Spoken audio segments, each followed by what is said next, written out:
session. Alright, so I'm going to be talking about the bicep curl, which is a regular exercise that people do in a gym, usually with a weight or some other weight-bearing exercise. So the bicep curl has 3 different phases of movement. So the first phase is the preparation phase, where the elbow is extended and the arm is out straight, like this. The second phase is the flexion phase, the movement phase or concentric phase, which is where the elbow is flexed, like this, which is where you're bringing the arm to the body, adducting the arm towards the body.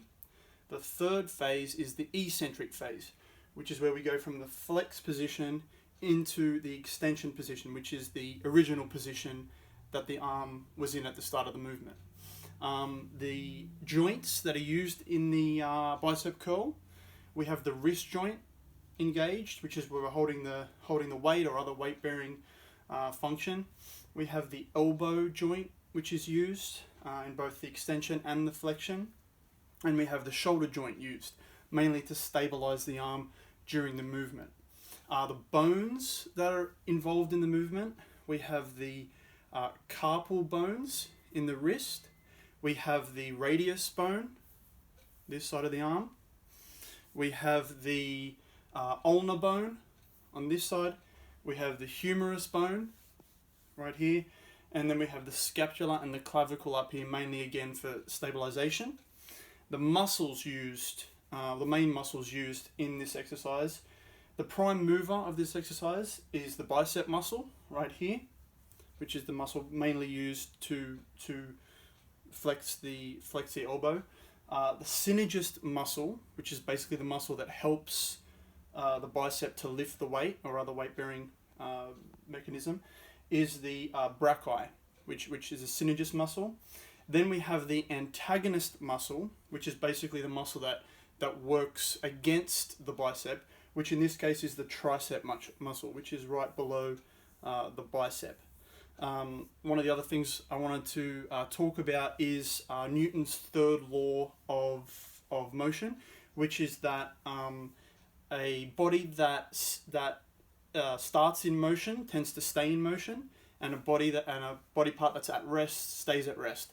So in this case, in most cases, there's something that stops the movement of a body part, whether it be gravity, if it's a ball that catches glove, or again gravity, wind. In this case, the force that is stopping the movement is actually the extension of the elbow.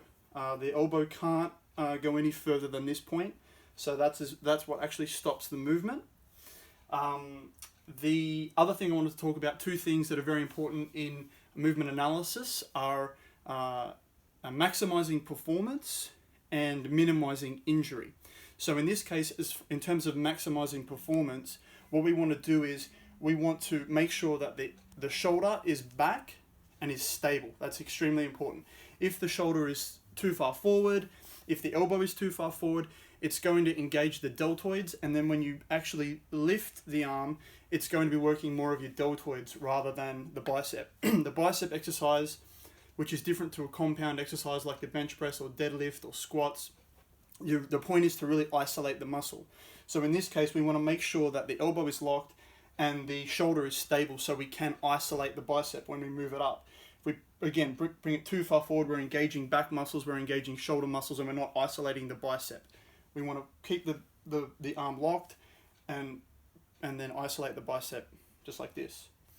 Okay, and that's gonna help us improve performance. It's going to help make sure that our technique is right. It's very, very important in maximizing performance.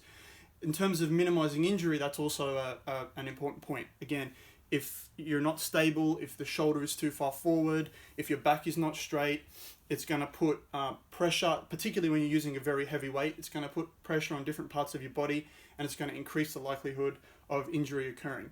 One other thing that is important is to make sure that you're lifting a weight that is good for your body type, for your ability level. Some people are going to be able to lift much heavier weights than others. It's very important that you stay within your ability level. If you're lifting something that's too heavy, again, the likelihood of injury is increased. So very important points in terms of technique when it comes to minimizing injury and maximizing performance. Thanks.